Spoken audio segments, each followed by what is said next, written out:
Hey guys, this is Dan, and I'm here today to show you Mirror's Edge from DICE and EA. This is a 2009 release. If you're unfamiliar with this game, the basics are it's a free-running, first-person shooter kind of thing. Takes place in a high-contrast totalitarian world, and it's decently fun so far, but I do have a few qualms with it that I'll go into during the video. So I'm a couple levels in, and let's just get going. I do like these loading screens, though. They definitely let me know that the game hasn't frozen.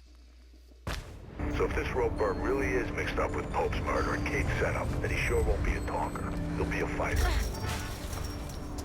So basically the idea is you're this woman, Faith, and normally you run messages between clients, and it's illegal to do so in this world. Because, totalitarian and all. We don't want messages getting out.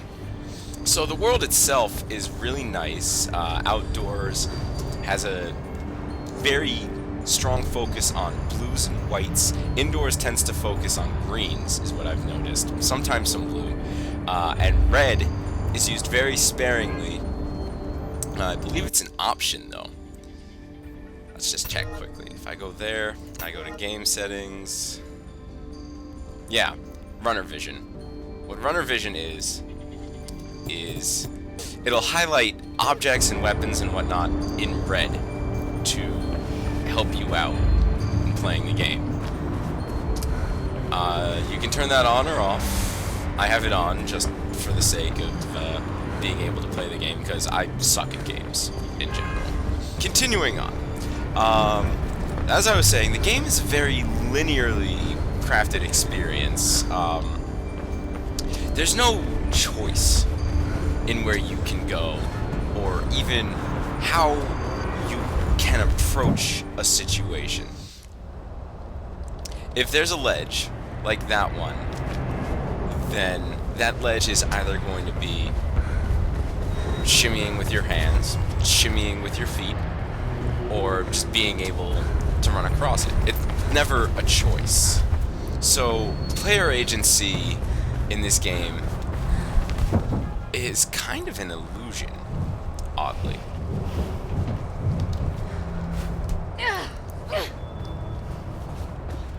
Now, the game itself does a very good job of guiding you around. Objects will often be highlighted in red to show you exactly where you're supposed to go, but sometimes it doesn't, and then at that point, you sort of can't help but wonder, well, why were you holding my hand before, and why aren't you holding it now? I mean, what's the difference? Oh.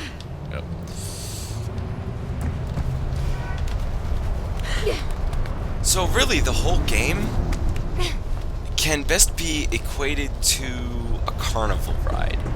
It's like you get on, there are some initial thrills, but then once you get past them, and you can see just how shallow the rabbit hole is, it sort of loses its magic.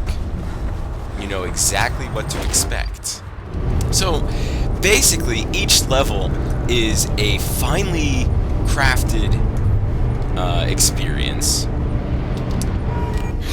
designed to make it look like you have a choice in how you're going about, but really you have no choice. So if you see a certain ledge somewhere, you have to go to that ledge. There's never any other way to get to a location you have to get to, or a different way to approach a situation. Even the combat feels like this. The combat feels like this, mainly because you have a choice of gunplay, and yet the gunplay is terrible. You're not supposed to use guns. You are supposed to play this game passively and keep running. Now, that's fine and all. I totally understand that.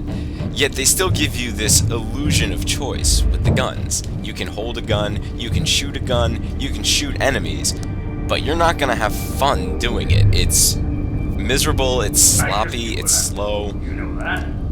It's just not interesting. So tense moments in Mirror's Edge are very scripted, very linear, and though they can be tense and you can die, everything about them is pre-planned. And this is fine from a story perspective, but it's not particularly intriguing. And then everything about them kind of feels forced. You know, it's just like, okay, look for the red. Oh, I see the red.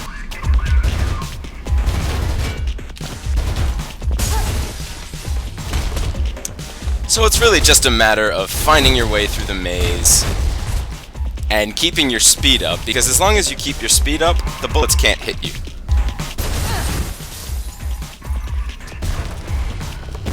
And that's definitely a deliberate design choice. You know, power and speed and all that. So anyway, once you hit top speed, bullets can't hit you, and then you can just run, and then the cops just go away, and you get inside, and everything's dandy. So, you know, really, it's just a matter of trial and error, and then pushing a button, and the roller coaster just stops, I guess. Anyway, so for further info on Mirror's Edge, you can read my blog entry on Victory State. I'll have a link down in the description. Otherwise, yeah, so my consensus is it's okay, but it's very linear, very scripted, and once you figure out a few of the tricks that are taken here and there in terms of the mechanics, the whole thing just kind of becomes an illusion. And yeah, that's really about it. Okay, thanks for watching. Okay, I would like to make a quick addendum to my Mirror's Edge video. I just spent probably about an hour going through this one segment a few minutes after I cut the video out. Thank God I didn't record it, because I kept going in the wrong direction. The game refused to tell me I was going in the wrong direction. It looked like I was going in the right direction, but the specific kind of jump that Faith made at the end of this section, or in any part that looked like the end of this section, would cause me to die. Eventually, when I got to a certain part, turned around and saw the correct path. Now, I think in proper testing, you know, well, there's a message that comes up. You know, the guy who talks to you during the game says, the hideout's on the other side of the building.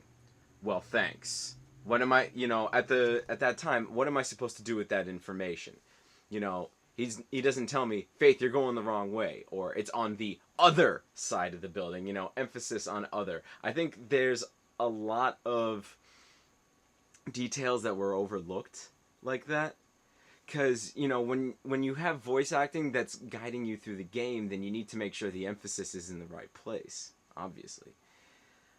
So after an hour of going in the wrong direction and on the multiple paths in the wrong direction, I finally went the right direction and then had basically no trouble getting through the rest of it. But that's just insane that I just wasted an hour of my life doing that, and it's this kind of extremely linear experience, despite being a free-running game, that I think holds Mirror's Edge back significantly. Okay, that's it.